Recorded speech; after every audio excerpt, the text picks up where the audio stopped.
todo lo que construí. Sedujo a mi socia, manipuló al consejo y en la noche de nuestro aniversario de bodas me despidió de mi propia empresa. Lo que él no sabía es que yo había redactado una cláusula en el acta constitutiva que él nunca se dio el trabajo de leer, y cuando salió el sol al día siguiente, quien lo perdió todo fue él. Pero antes de continuar, checa si ya estás suscrito al canal y escribe en los comentarios ¿desde dónde estás viendo este video? Nos encanta saber hasta dónde están llegando nuestras historias. El olor a café de olla se mezclaba con el perfume caro que me había puesto esa mañana, tratando de convencerme de que ese día sería especial. 7 años de matrimonio. 7 años desde que Mateo y yo habíamos transformado una idea escrita en una servilleta, en una empresa de tecnología que facturaba millones. Mi nombre era Renata. Tenía 34 años. Y en esa mañana de noviembre, todavía creía que mi esposo me amaba. Mi teléfono vibró 3 veces seguidas mientras me ajustaba los aretes de perla que él me había regalado la Navidad pasada. El primer mensaje era de recursos humanos, el segundo del jurídico. El tercero, un correo formal con el logotipo de la empresa que yo misma había diseñado. Contrato rescindido por decisión unánime de la junta directiva. Lo leí 3 veces. Las palabras no tenían sentido. ¿Cómo podían despedirme de una empresa que yo había fundado? Bajé las escaleras de nuestro departamento en Polanco, con el corazón martilleando en el pecho. Mateo estaba en la cocina, tomando café como si fuera una mañana cualquiera, con el periódico abierto en la sección de economía. Le mostré la pantalla del celular. Mi voz salió más firme de lo que esperaba. Él ni siquiera miró bien. Me dio esa sonrisa de lado que yo solía considerar encantadora y que ahora me pareció calculada. Explicó con una calma que me congeló por dentro. Dijo que había convencido al consejo de que yo no estaba preparada para liderar la expansión internacional, que era mejor así, que ahora podía dedicarme a otras cosas. Yo construí esta empresa contigo, quise decir, pero las palabras se murieron en mi garganta cuando escuché el sonido de tacones en el pasillo. Una mujer apareció en la puerta de la cocina, rubia, maquillaje impecable, vistiendo un traje sastre que reconocí de inmediato porque había visto la factura en la tarjeta corporativa. Era Ximena, mi directora financiera, mi amiga, o al menos eso pensaba yo. Ella no dijo nada. Solo cruzó la cocina, tomó una taza de café y se recargó en la barra al lado de mi marido con una intimidad que no dejaba dudas. Mateo ni siquiera tuvo la decencia de parecer apenado. Mi madre siempre decía que uno solo conoce a una persona de verdad cuando ésta cree que ya no te necesita. En ese momento, mirando al hombre con quien había compartido mi cama, mis sueños y mi empresa por casi una década, entendí lo que ella quería decir. Mateo siguió hablando, explicando algo sobre que las acciones mayoritarias estaban a su nombre, sobre cómo era mejor que yo no hiciera un escándalo, y sobre cómo sería generoso en la división de bienes. Ximena sonreía de esa manera en que las mujeres satisfechas sonríen cuando creen que han ganado. No grité, no lloré, no les aventé nada en la cara. Solo asentí, tomé mi bolsa y salí por la puerta principal como si fuera al súper. En el elevador, mis manos temblaban tanto que apenas pude presionar el botón de la planta baja. Pero mi cabeza estaba extrañamente clara, porque mientras Mateo explicaba sus planes, recordé algo. Una cláusula específica en el acta constitutiva de la empresa, redactada por mí misma 3 años antes. Cuando tuve el primer presentimiento de que algo no andaba bien, llamé a mi madre desde el coche. Doña Carmen contestó al segundo tono, como siempre hacía. Le conté todo en frases cortas, sin emoción. El despido. Ximena. La sonrisa de Mateo. Mi madre escuchó en silencio. Cuando terminé, solo dijo una cosa: que fuera a su casa de inmediato. El tráfico de la Ciudad de México parecía especialmente cruel esa mañana. Cada semáforo en rojo era una eternidad. Cada claxon, un recordatorio de que el mundo seguía girando mientras el mío se desmoronaba. O al menos, eso pensaba Mateo. La casa de mi madre estaba en Coyoacán, una construcción antigua rodeada de árboles que mi padre había plantado antes de morir. Mi padre, que me había enseñado a leer contratos antes de que supiera qué significaba la palabra cláusula. Mi padre, que siempre decía que la mejor protección es aquella que nadie sabe que existe. Mi madre me esperaba en el porche, con esa mirada que mezclaba preocupación y determinación. No me abrazó. No me preguntó si estaba bien. Solo me llevó a la biblioteca y cerró la puerta. Sobre la mesa de caoba había una carpeta con documentos que no veía hace años. Mi madre abrió en la página exacta que yo necesitaba ver. La cláusula 47B del Acta Constitutiva de Virtex Tecnología, redactada en un lenguaje técnico que muy pocas personas se darían el trabajo de descifrar. Mi madre me miró con esos ojos oscuros que parecían ver a través de las personas. Me preguntó si estaba segura de querer seguir ese camino. Dijo que una vez iniciado no habría vuelta atrás, que Mateo lucharía con todas las armas que tuviera. Pensé en todas las cenas en las que él me interrumpía para explicar mis propias ideas a los inversionistas, en todas las reuniones donde él se llevaba el crédito por el trabajo que yo había hecho, en todas las noches que llegaba tarde oliendo a un perfume que no era el mío. Respondí que sí sin dudarlo. Mi madre asentó y tomó el teléfono. Llamó al licenciado Ortiz, el abogado de la familia que había trabajado con mi padre por 3 décadas. La conversación fue breve y técnica. Cuando colgó, mi madre me explicó que teníamos una reunión programada para las 7 de la mañana del día siguiente. Esa noche dormí en mi antiguo cuarto, rodeada de libros y recuerdos de una época en la que creía que el amor era suficiente para proteger cualquier cosa. El sueño tardó en llegar, pero cuando vino, fue profundo y sin sueños. A las 6 de la mañana ya estaba de pie. Mi madre había preparado café de olla y unos molletes, como cuando era niña y tenía exámenes importantes en la escuela. Me dijo que comiera, que iba a necesitar energía, y añadió una frase que guardé conmigo: que la justicia no se trata de venganza, sino de poner cada cosa en su lugar. Que no hiciera nada por coraje, pero que tampoco dejara que la bondad se volviera debilidad. El licenciado Ortiz llegó puntual a las 7. Era un hombre de 60 años, canoso, de ojos astutos tras unos lentes de armazón fino. Tenía esa presencia que hacía que la gente prestara atención sin necesidad de levantar la voz. Abrió su maletín y fue directo al grano. Dijo que había revisado todos los documentos durante la noche, que la cláusula 47B era válida y ejecutable, y que Mateo acababa de cometer el error más grande de su vida. Me senté en la silla de piel, mirando al abogado que mi padre había elegido hace tantos años. En ese momento entendí que mi padre, de alguna forma, todavía me estaba cuidando. La cláusula 47B era simple en su esencia, pero devastadora en sus consecuencias. La había redactado durante una noche de insomnio, 3 años antes, cuando encontré el primer mensaje sospechoso en el celular de Mateo. Un mensaje de Jimena que decía solo «te extraño», pero que cargaba un peso que preferí ignorar en ese entonces. A la mañana siguiente de ese descubrimiento, fui al despacho de abogados sola. Contraté a un especialista en derecho corporativo, pagué de mi propio bolsillo y pasé 2 semanas refinando una modificación al acta constitutiva que Mateo nunca se dio el trabajo de leer con atención. La cláusula establecía que, en caso de remoción de cualquier socio fundador por decisión del Consejo, sin una causa justa comprobada judicialmente, todas las acciones del socio mayoritario se convertirían automáticamente en acciones preferentes sin derecho a voto, mientras que las acciones del socio removido se convertirían en acciones ordinarias con poder de veto sobre cualquier decisión estratégica. En otras palabras, en el momento en que Mateo me despidió, perdió el control de la empresa. El licenciado Ortiz explicó los siguientes pasos con la precisión de un cirujano. Primero, registraríamos la notificación formal de la conversión automática de las acciones. Segundo, convocaríamos a una asamblea extraordinaria de accionistas. Tercero, presentaríamos al Consejo la nueva realidad jurídica de la empresa.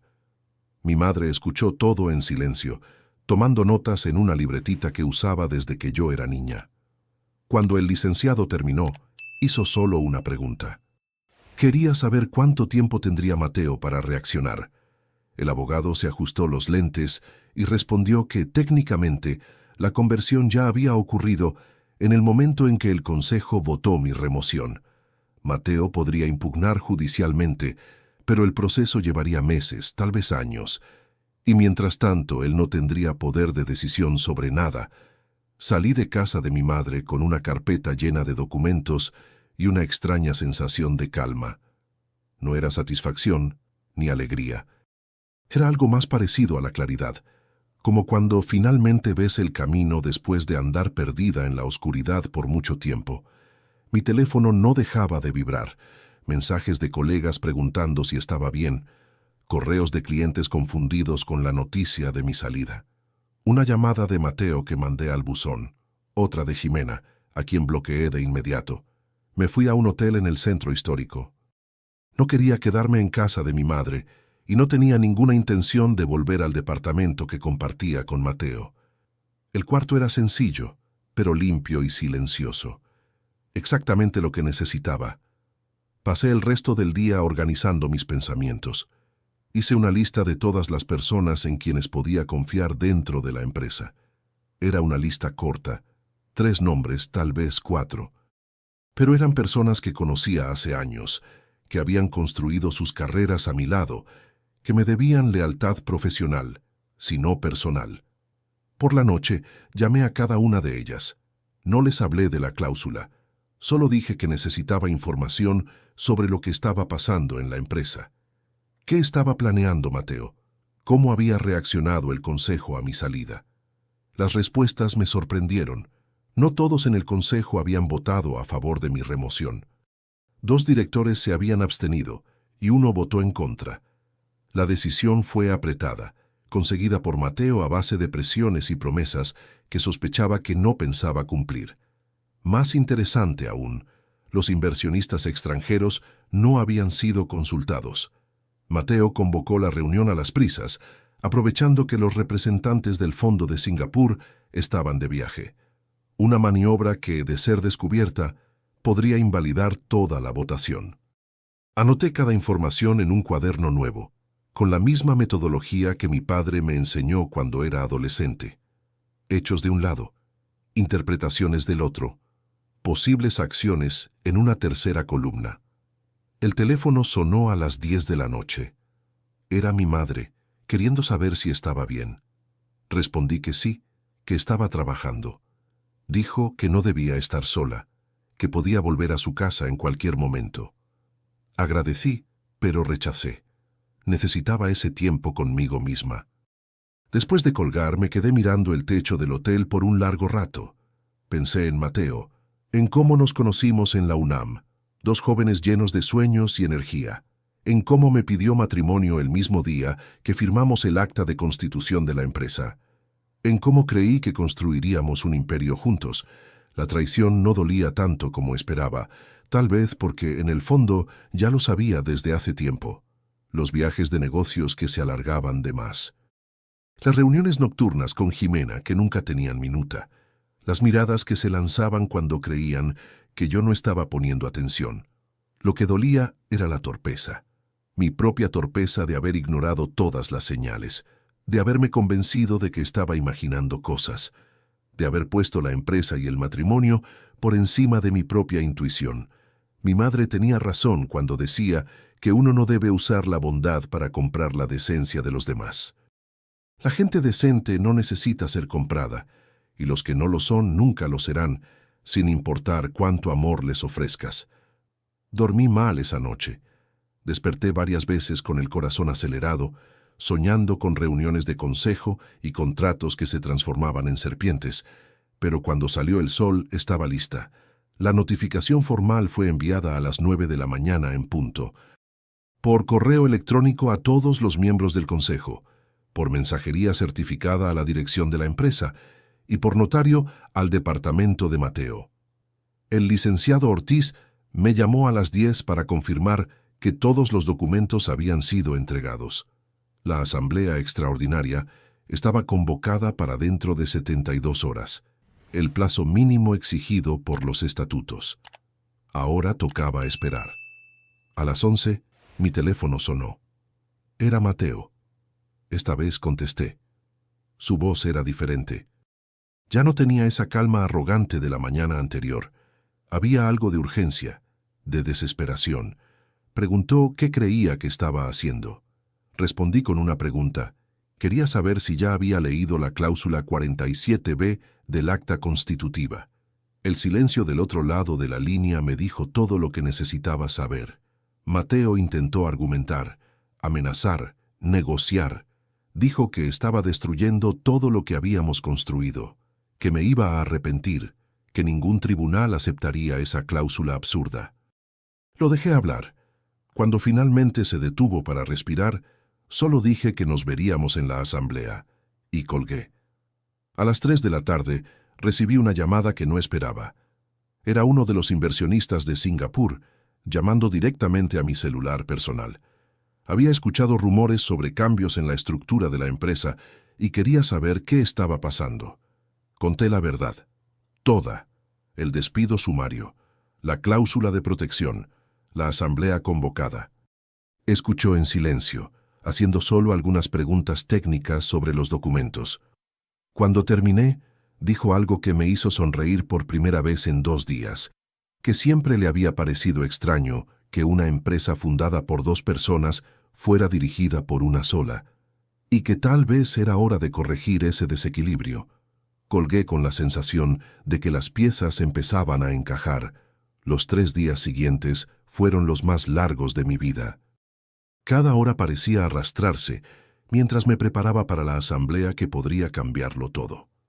Mateo intentó contactarme decenas de veces, por teléfono, correo, mensajes. Hasta mandó a uno de los directores que consideraba su aliado para intentar un acercamiento. Rechacé todos los contactos. No había nada de qué hablar. La conversación sería en la asamblea, ante testigos y con todo registrado en acta. Mi madre me visitó en el hotel el segundo día. Trajo un tope con arroz, frijoles y pollo asado. La comida sencilla que siempre hacía cuando necesitaba consuelo. Comimos juntas en silencio, mirando por la ventana la ciudad que se extendía allá abajo.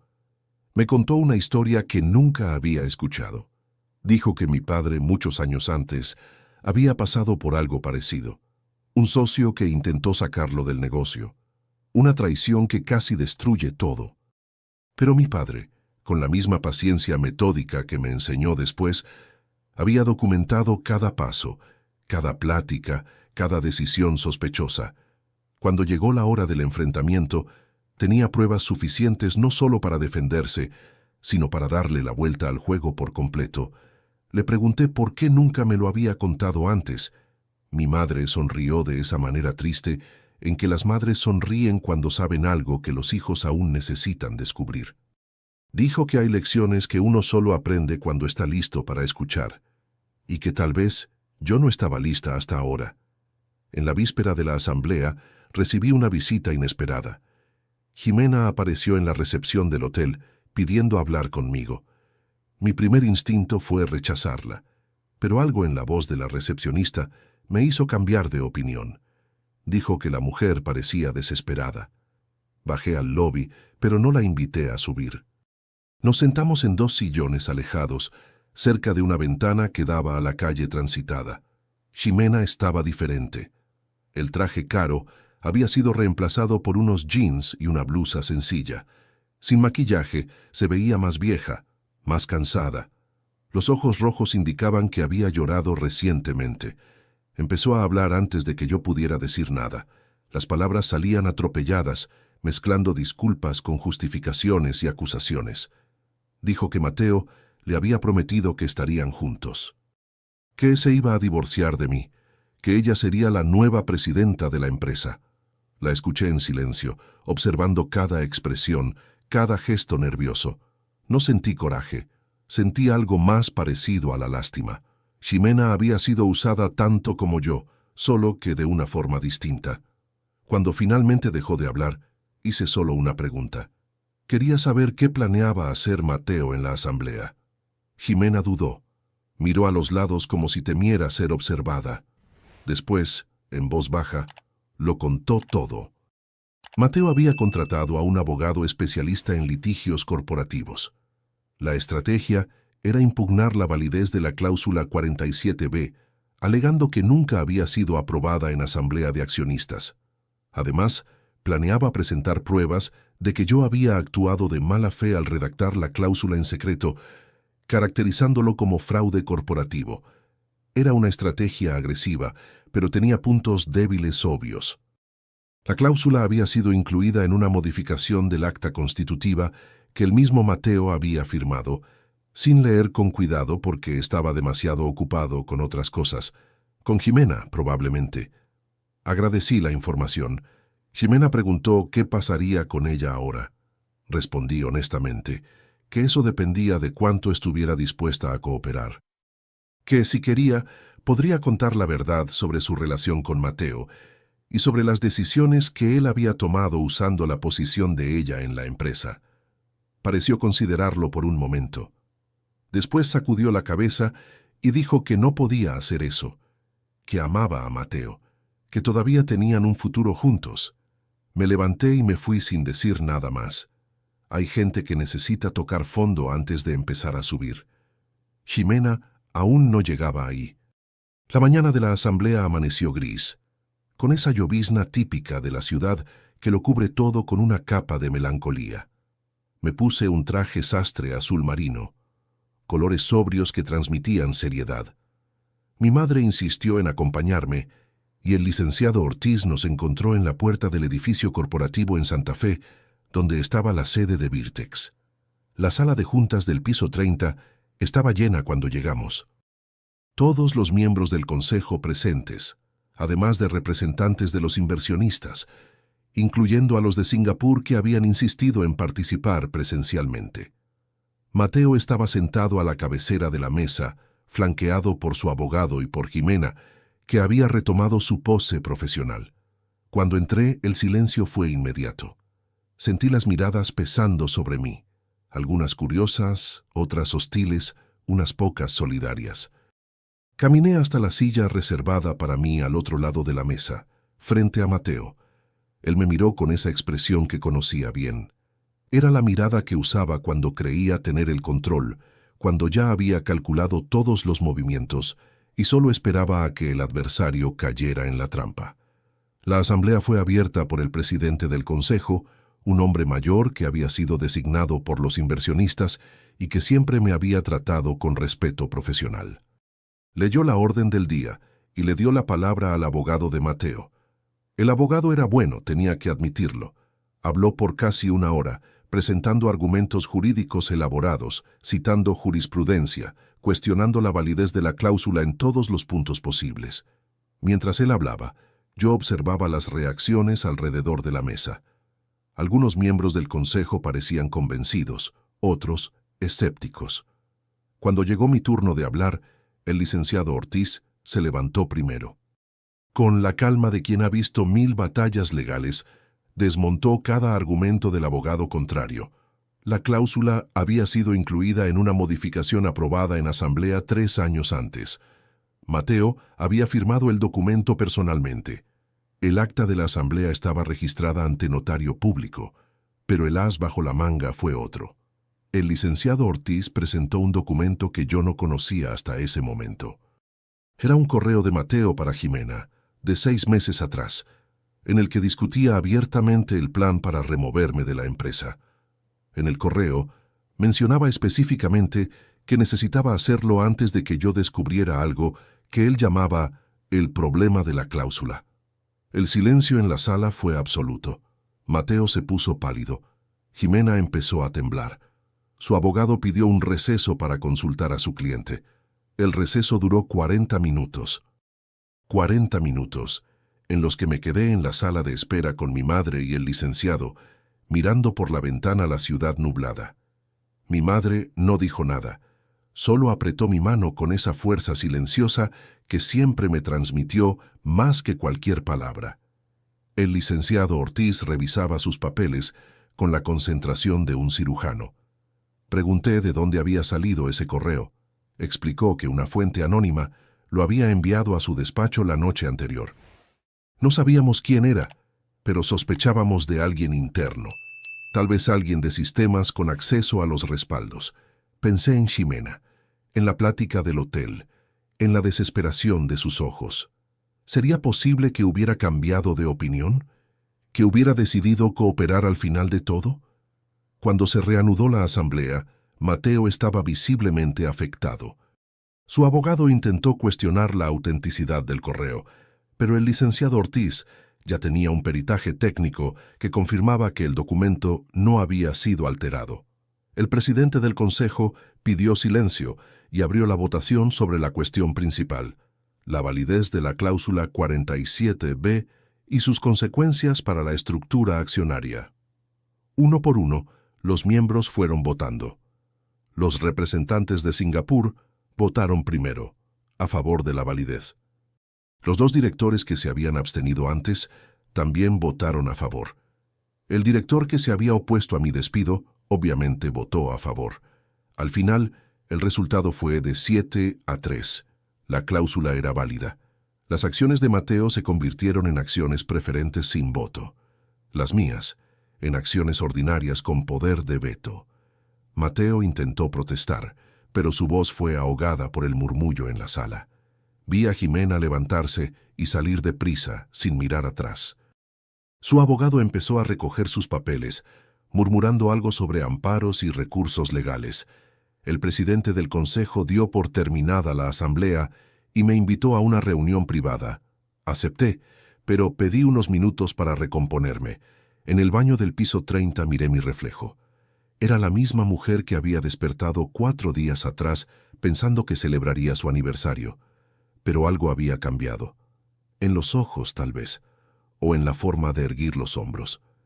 Mi madre entró y se puso a mi lado.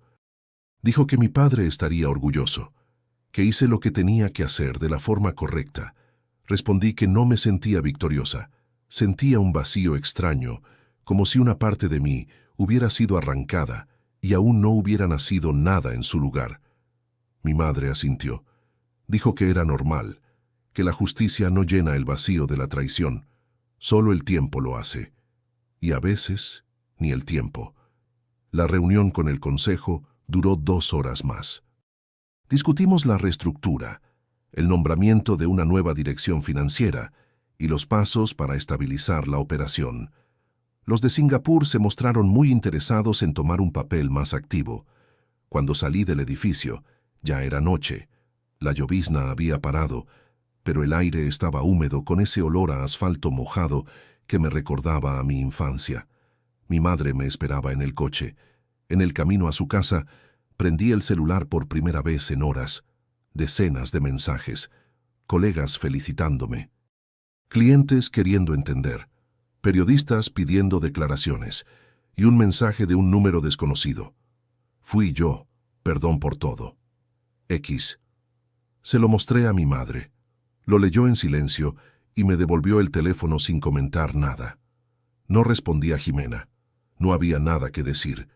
Hizo lo correcto al final, pero eso no borraba lo anterior. Hay puentes que, una vez quemados, no se pueden reconstruir. En casa de mi madre había una sorpresa. El licenciado Ortiz esperaba con una botella de tequila y 3 copas. Dijo que era tradición celebrar las victorias, incluso las que dejaban un sabor amargo. Brindamos en silencio, mirando el jardín oscuro. Mi madre levantó su copa y dijo que ese brindis era por mi padre, que él me había enseñado todo lo necesario aún sin estar presente. Sentí las lágrimas llegar, pero no las contuve. Lloré ahí, en la biblioteca de mi padre, rodeada de la gente que de verdad me quería. Lloré por la traición, por el matrimonio perdido, por los años desperdiciados, pero también lloré de alivio, de gratitud, de algo que tal vez fuera el inicio de una nueva esperanza. El licenciado Ortiz me informó que Mateo había solicitado una reunión para discutir los términos del divorcio. Quería negociar, evitar un proceso público que expusiera más sus errores. Pregunté su opinión. El abogado tomó un trago antes de responder. Dijo que dependía de lo que yo quisiera. Si quería justicia completa, íbamos a los tribunales. Si quería paz, podíamos negociar un acuerdo que me protegiera financieramente y cerrara el asunto. Pensé por un largo momento.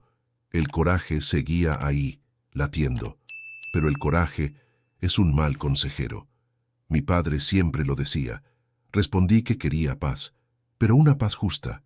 No aceptaría menos de lo que merecía, pero tampoco alargaría la guerra solo por ver sufrir a Mateo.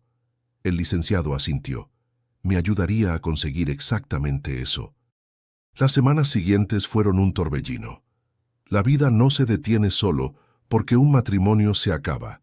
El divorcio se finalizó en tiempo récord.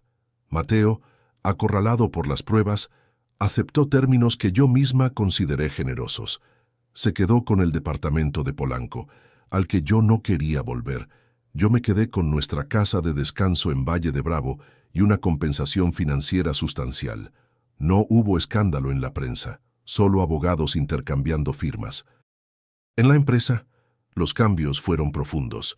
Jimena renunció antes de que tuviera que despedirla. Le envié una carta de recomendación genérica, no por bondad, sino porque no valía la pena cargar con ese peso. Los de Singapur se volvieron socios activos y Virtex empezó a expandirse a otros continentes. Pero lo más importante pasaba dentro de mí. Empecé a ir a terapia. Necesitaba entender cómo llegué ahí, cómo ignoré las señales. La terapeuta me ayudó a ver patrones.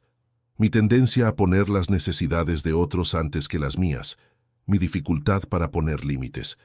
Me dijo algo que no olvido, que la bondad sin límites no es bondad, es autosabotaje. 6 meses después, Mateo me llamó. Pidió vernos. Quería pedirme perdón en persona. La curiosidad ganó. Nos vimos en un café en Lomas de Chapultepec, un lugar neutro. Se veía más pequeño de lo que recordaba. Pidió perdón. Dijo que se arrepentía, que fue un idiota y un mentiroso. Le pregunté por qué. Me dijo que fue inseguridad, envidia de mi éxito, que la traición con Jimena empezó para sentirse poderoso. Una explicación patética, pero honesta. No lo perdoné esa tarde. El perdón se construye con el tiempo. Pero le deseé que encontrara su camino. Me fui sin mirar atrás. Un año después, Virtex había duplicado su tamaño. Estaba en mi oficina en el piso 40 cuando mi asistente anunció una visita. Jimena. Casi no la reconocí. Pelo corto, sin maquillaje, se veía más delgada. No venía a pedir trabajo, solo a pedir perdón de frente. Contó que Mateo la dejó poco después de la asamblea. Se quedó sin nada, pero estaba reconstruyendo su vida en una startup pequeña. Le pregunté por qué mandó el correo. Dijo que tras nuestra plática en el hotel, se dio cuenta de que Mateo nunca la vio como persona, sino como un instrumento. La decisión fue fácil. No le dije que seríamos amigas, pero le deseé lo mejor. Ella dijo que yo me había convertido en la mujer que ella siempre quiso ser, fuerte pero no dura, exitosa pero no cruel. Hoy, 2 años después, estoy en Singapur supervisando la expansión. La ciudad me fascina, es un nuevo comienzo. He conocido a alguien, un ingeniero llamado Wei. Es tranquilo, inteligente, y tiene un humor que me encanta. No es nada serio aún, pero me hace sentir en casa. Mi madre dice que finalmente entendí la lección de mi padre. Protegerse no es cerrarse al mundo, es elegir con cuidado a quién dejas entrar. Hace poco volví a la Ciudad de México para recibir un premio de innovación. En la ceremonia vi a Mateo al fondo del salón. Nos miramos un segundo. Él asintió y se fue. Ya no importaba. En mi discurso agradecí a mi equipo, a mi madre y a mi padre. Pero sobre todo me agradecí a mí misma por haber tenido el valor de empezar de nuevo. Porque el verdadero éxito no es no caer nunca, sino aprender a levantarse de una forma que nadie más te pueda tumbar. Ahora, si te gustó esta historia, dale clic en suscribirte y dime en los comentarios, ¿qué parte te dejó con la boca abierta? Y no olvides hacerte miembro para tener acceso